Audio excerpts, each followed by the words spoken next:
Ladies and gentlemen, this is TVP World. I'm your host Benjamin Lee, and welcome aboard the Eastern Express. For 35 years, this gate didn't just stay closed, it became policy. Armenia under blockade, borders frozen in resentment, trade routes rerouted like grudges carved into geography. And this week, Baku quietly did something that would have been unthinkable for an entire post-Soviet lifetime. It opened the transit tap. Grain is already moving, fuel may be next. A corridor once synonymous with war is being rebranded as peace, with American management, Turkish ambition, and a big, very deliberate Trump-shaped signature on top. So on this episode, we're asking, is this finally peace in the South Caucasus, or just a smarter way to manage unfinished conflict? Without further ado, let's take a look at our latest report to find out more. Armenia and Azerbaijan are looking to take further steps towards achieving a permanent kind of peace. Reports say that representatives from the two countries met at the Doha Forum to discuss their options. Officials from both countries claim that they want to establish a clear roadmap that will lead to peace. Transport routes are meant to be the focal point of this new effort. Prior to this, the largest breakthrough in achieving peace between the two rivals occurred earlier this year, when the US brokered a declaration on a future peace agreement between Armenia and Azerbaijan. For more than 35 years, Armenia and Azerbaijan have fought a bitter conflict that resulted in tremendous suffering for both nations. One of the lingering obstacles on the road to peace is Azerbaijan's Nakhchivan exclave and access to it. A route through the territory of the Zangezur Corridor, controlled by Armenia, called the Trump Route for International Peace and Prosperity, meant to link the exclave with Azerbaijan, is intended to resolve this issue. There remains a pending solution. Both sides believe that the corridor project will serve not only as a way of resolving hostilities between them, but also as a way to improve the standing and economic potential of the entire South Caucasus region. And now, let's zone in on the East planning portion of our show. Georgia is seeking to join regional efforts in the South Caucasus as Armenia and Azerbaijan are serious at establishing peace. Tbilisi is planning to move a whole shipment of fuel from Azerbaijan to Armenia as a gesture of regional cooperation. Georgia does not want to be left behind when it comes to achieving the possibly bright future that lies ahead of the South Caucasus. As Armenia and Azerbaijan seek to show up their differences and establish long-lasting peace, Georgia sees itself as a potential playmaker when it comes to regional supply chains. By agreeing to transport a shipment of fuel between the two countries, Georgia shows itself as a reliable partner and a party eager to achieve more permanent cooperation. Yet this gesture is not as pure as it seems at first glance. It comes after Azerbaijani media accused the Georgians of raising transit costs 40 times, making regional fuel transportation incredibly expensive. The Georgian side has denied this and has offered free transit as a way of easing tensions. Georgia's rail network is highly important to both Azerbaijan and Armenia, as there is no direct rail link between the two countries, so they have to rely on Georgia's railways. Tbilisi being eager to play ball when it comes to transit costs means that all three sides are taking regional security and cooperation very seriously. And now, let's take a look at the issue in greater detail. For decades, the Armenia-Azerbaijan conflict has been explained through maps that never moved and borders that never opened. But in the past weeks, something important shifted, not with tanks or ceasefire violations, but with wagons of wheat. On October 21st, during a visit to Kazakhstan, Azerbaijani President Ilham Aliyev announced that Baku has lifted all restrictions on transits of goods bound for Armenia. That blockade had been in place since September 1989. Symbolically, that matters, of course, but strategically, it matters even more. Armenia and Azerbaijan did not suddenly open their land border. There are still no checkpoints, no road crossings, no rail stations connecting the two directly. The border remains closed, largely undelimited, and politically radioactive. So for now, Armenian-bound goods from Azerbaijan travel, somewhat ironically, by rail through Georgia. And yet, the blockade is over. That single decision has already produced results. Kazakh grain is moving to Armenia through Azerbaijani territory. Russian wheat is following. Officials in Yerevan had confirmed it, and Tbilisi has even facilitated the process, instructing Georgian railways to provide one-off free transit. This is not normalization by handshake, it's normalization by logistics. For Armenia, this matters enormously. The country has spent years economically boxed in, dependent on a shrinking set of suppliers, most notably Russia. And that dependence has become increasingly uncomfortable. Moscow has tightened migration rules, triggering protests by Armenian truck drivers. Political relations have cooled. Diversification is now an economic necessity. Transit through Azerbaijan even indirectly cracks that door open. And for Baku, the symbolism cuts the opposite way. Ending the blockade allows Baku to project confidence. The war is over, the map has changed, and now commerce follows power. It also places Azerbaijan at the heart of a much bigger story, the Middle Corridor, linking China to Europe, West Central Asia, and the South Caucasus. And this is where the so-called Zangezur Corridor enters the frame. Aliyev announced that the road and rail link traversing southern Armenia, connecting mainland Azerbaijan with this Nakhchivan exclave, could be operational by the end of 2028. In Astana, he pegged its future capacity at 15 million tons per year. Now that's serious geoeconomic weight. Turkey, meanwhile, is watching closely and probably smiling. An open Zangezur corridor gives Ankara something it has wanted for a century: uninterrupted land access to Azerbaijan and, through it, to Central Asia. Now what's happening here isn't reconciliation, it's sequencing. Borders later, trust later, but economics now. Still, the trend is real. There have been no armed incidents for months. Gradual border delimitation is being discussed, and sometimes that's how wars actually end. Not with treaties, but with freight trains crossing lines once defended by artillery. And now, here to shed more light on the issue is Grigol Ulihidze, a professor of international relations from the Caucasus University. Hello, sir, and welcome to Eastern Express. Thanks for inviting me. So today we're taking a look at the relation between Armenia and Azerbaijan, which took a surprise turn for peace. Do you think that this is something, this kind of breakthrough is something sustainable, seeing that they have been in conflict for such a long time? I would say that, yes, the expectations are quite positive in this regard. And the discussion between Azerbaijan and Armenia, a recent Doha forum alongside developments like the Georgian railway announcement are perhaps the most promising signs, yet the South Caucasus is moving from an era of conflict to one of economic cooperation and integration. The key takeaway is mutual high-level focus on a peace roadmap and regional connectivity, signaling serious commitment to normalization beyond just security issues. The high-level talks at the Doha Forum, featuring officials like Azerbaijan's presidential advisor and Armenian secretary of the Security Council, demonstrate that the dialogue is now formalized and multilateral, moving beyond traditional bilateral or strictly Moscow-mediated talks. Well, the discussion centered on an actionable peace roadmap, including confidence-building measures and securing a comprehensive agreement.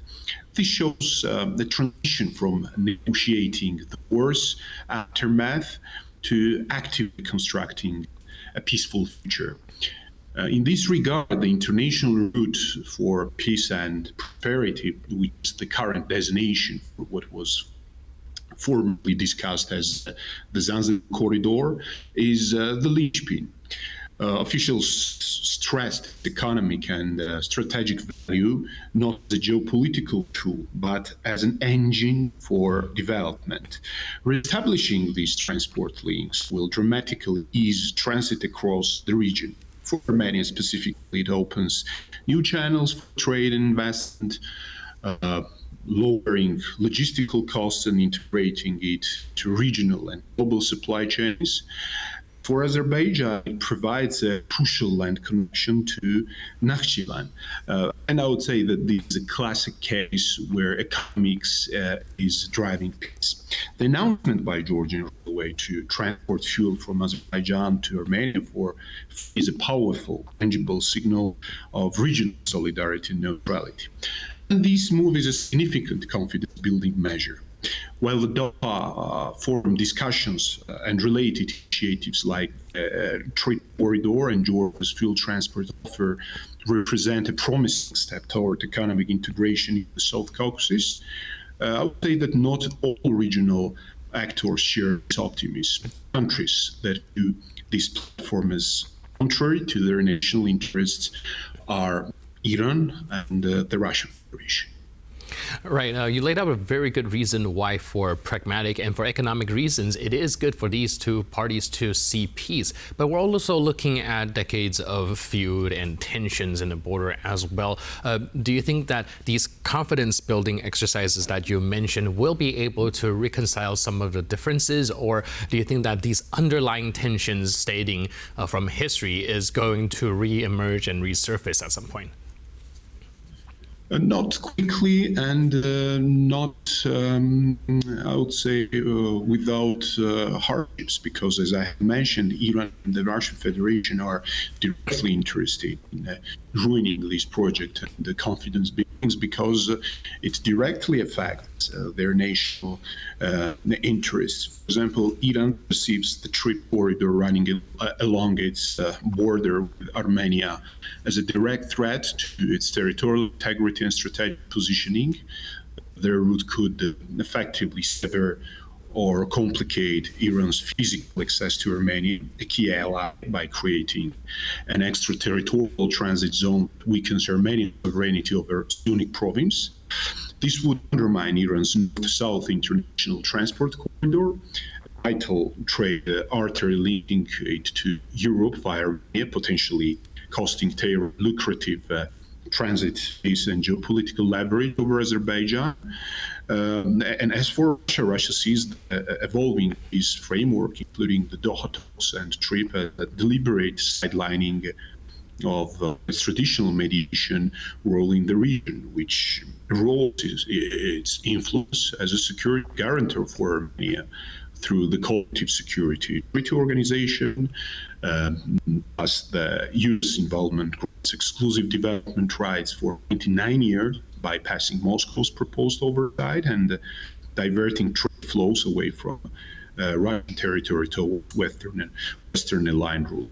To cut a long story short, this process of stabilization is connected to a lot of challenges, historic, post-war, economic, geographical as well. And in addition, we cannot ignore the fact that Iran and the Russian Federation will do their best in order to serve as barriers to this trust-building process. All right. Well, I'm also curious about the Azerbaijanis as well as the Armenians. We know that this conflict dates way back, and there's probably a whole generation of people only existed knowing these conflicts. Have they always seen the other side as sort of an adversary? And if that's the case, how do they kind of reconcile with that? Or is it the fact that both sides actually don't see each other as adversarial and it's more of a governmental conflict?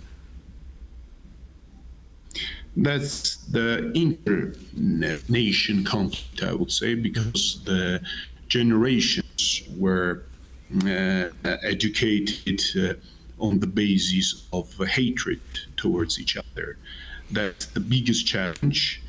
And the attempt of politicians to shift the reality in the public perception is approvable, but still that's a very long process, and this process will be met with different kind of social resistance, especially in Armenia, which is a defeated side in this war, and the popularity of Pashinyan's government is not rising. Apart from that, Russia's undermining activities strongly support the anti-Pashinyan politicians, pro-Russian ones, and this mixture of elements create quite damaging preconditions for this trust-building process, because if in case of Azerbaijan the situation is slightly better, because this is the side of winners. In case of Armenia, the post-war trauma, the humiliation of defeat, and the constant activities, undermining activities of the Kremlin play quite negative role in this regard. So the path is very long in changing and reshaping the public perception of this reintegration process. And it will take maybe a decade or more to have first tangible results in this regard. And even this project, very analyzed by me, faces huge logistical and geography-related hindrances, and it once again gives and grants time to Moscow to act. Right. Well, we're seeing, again, a region that has seen tension for a very long time. And when we previously talk about it, it does seem like they are caught in a bind. But like from what you're saying, we're actually seeing a lot of concrete step towards trust building and also more geopolitical cooperation as well. Well, that all happened after Washington had a say in it. And my question is, what exactly did the Trump administration offer to both sides to make this, well, kind of traditionally seen difficult situation kind of able to carry forward? Well, it's hard to say for me because I'm not the expert of Armenia-Azerbaijan issue, but one thing it can be and should be underlined and expressed that the trust of these two-state actors, Armenia and Azerbaijan, towards Moscow is extremely damaged, lowered. It means that attempts of Moscow, on the one hand, to stabilize this war based on their national interests, which very frequently counter to the national interests of Armenia and Azerbaijan, and on the other hand, to appease the potential continuation of conflict, because the most important thing for the Kremlin for decades was to freeze this conflict. In this reality, Moscow holds the keys of the mediator and the main actor in this region, showed to both sides that Moscow could not be relied on and could not be a solution to this conflict. Because I remind you that a lot of Moscow proposed mediation attempts have failed over the last 30 years. And in this reality, the U.S. administration and President Donald Trump, who aims at, as he mentions, to end all wars in the world, coincided with interests of Baku and Yerevan, and this combination of elements ended up and resulted in a peace deal agreement.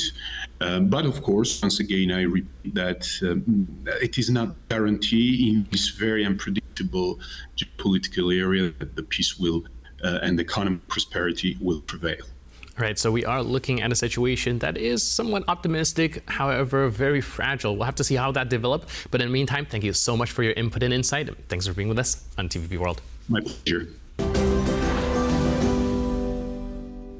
And now we're moving on to the Eastern News Flash, a series of all the other stories from the East that you don't want to miss.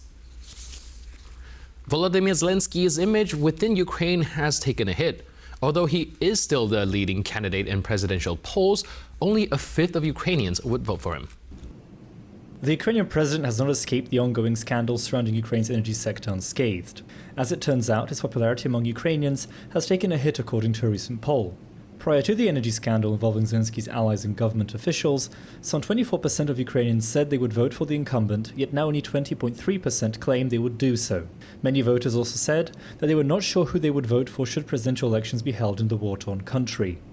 Zelensky himself had enjoyed relatively high levels of support over the war's duration, yet 2025 has been plagued with what has been regarded as poor policymaking on the president's part, in addition to the recent scandal. Although support for the president has dropped, he remains the most supported individual candidate. Russia is struggling with a surge in domestic and public violence at the hands of its returning soldiers. There have been hundreds of instances of violent incidents involving veterans all across the Russian Federation. Historically, Russian authorities have been very wary of their own soldiers returning from war. Not just because they have often led revolutions, but because traditionally a surge in violent incidents coincides with the veterans' homecoming. Recently, there have been more than 1,000 incidents involving soldiers returning from the war in Ukraine, with more than 500 ending in deaths. Hundreds more have been injured or ended up in road accidents involving the veterans. The situation has become very difficult for the Russian public, as courts often treat the soldiers' wartime service as exonerating circumstances, which result in lighter sentences. In nearly 90% of reviewed cases, judges soften penalties citing combat experience, medals, or military merit. Turkmenistan President Sardar Berdimuhamedov has just published his 4th book. In doing so, he has been continuing the tradition of Turkmenistan's leaders publishing works meant to guide the country's policy. The release of a new book by a Turkmen leader is an even more monumental occasion than the release of the latest entry in a Western best-selling fantasy series. The latest book by Turkmenistan's president, titled Turkmenistan's Neutrality, A Bright Path to Peace and Trust, coincides with the celebrations of the 30th anniversary of the country's policy of permanent neutrality. It is not uncommon for such a book to help shape the country's policy, as the state encourages its use as a resource for diplomats, journalists, and various experts. Sardar Berdimuhamedov's father, Gurbanguly, also a former Turkmen leader, had also published such works. It is also fairly common for the leaders of other more autocratic-leaning countries to publish such books. In China, which has become an important partner of Turkmenistan's, Xi Jinping's governance of China has served a similar purpose and is the bedrock of the so-called Xi Jinping thought. And that's all on this episode of Eastern Express. But for more news, update, and commentary, please stay tuned to TVP World.